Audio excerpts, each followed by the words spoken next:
Kayo po ba mga bossing ko isa sa mga mananaya at nais po kayo na magwagi na limpak-limpak na salapi? Pwede nyo po itong gawin mga bossing ko na isa sa mga pamamaraan upang sa ganon magtuloy-tuloy ang pasok na swerte. Pero syempre mga bossing ko hindi naman sa pagtaya-taya, pwedeng hindi ticket, pwede naman po yung wishes po inyo pong gamitin. Tapos ilalagay natin to sa ampaw na kulay pula. Ngayon pa mga bossing, ang gagawin lang po natin, tayo po ay magwi-wish ng mula sa ating pong puso. Sabihin po natin, nasa pamamagitan nito, tayo po ay mananalo na ng jackpot. Makakamit natin ang lahat ng ating mga pinapangarap. Banggitin ang mga numero na nakasulat po dito or kaya yung inyo nga pong alagang numero na tinatayaan. Sabihin nyo po, mananalo na ako ng jackpot.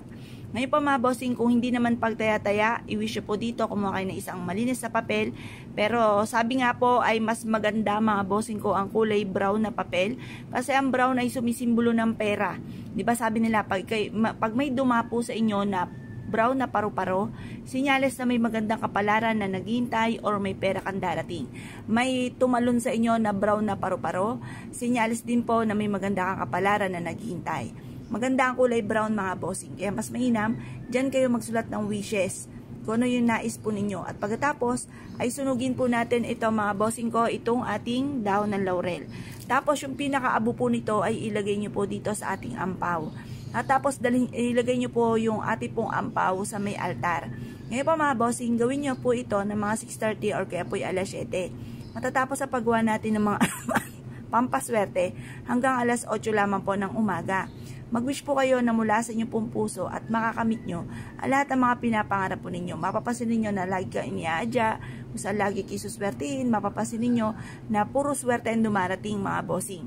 Panay jackpot ang dumarating. Ngayon po mga bossing, ito po mga bossing ko yung pinaka the best na gawin nyo po ng mga Tuesday or Friday. Pero kung ikaw ay abala, hindi ka makapagawa ng ganyan, magmamadali ka, huwag nyo gawin ng Tuesday or Friday. Kahit anong araw na lamang, basta't makakapag-focus ka ng panalangin. Kasi yun ang pinaka-importante, ang pagiging focus at naniniwala sa mga ginagawa. Kapag kayo naging focus sa panalangin, mabilis yung ma-achieve yung mga pangarap ninyo. Mapapasin ninyo na lagi kayong iaadya, kung saan lagi kayo ay suswertihin. Proven po ito na maswerte. Basta't may 100% kang paniniwala sa mga gatong mga pamamaraan.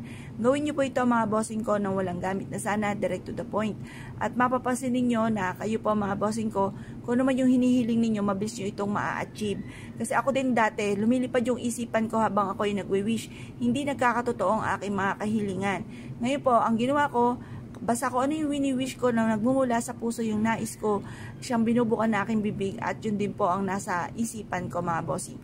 At mabilis ko na-achieve ko ano man yung ninanais ko mga bossing. Kaya kung kayo pinaniwala at nais nyo po itong gawin, lumarga na po kayo, gawin nyo na ito kahit anong araw nyo maibigan. Basta't kayo po ay may 100% na paniniwala. I-mindset nyo na kayo magiging matagumpay.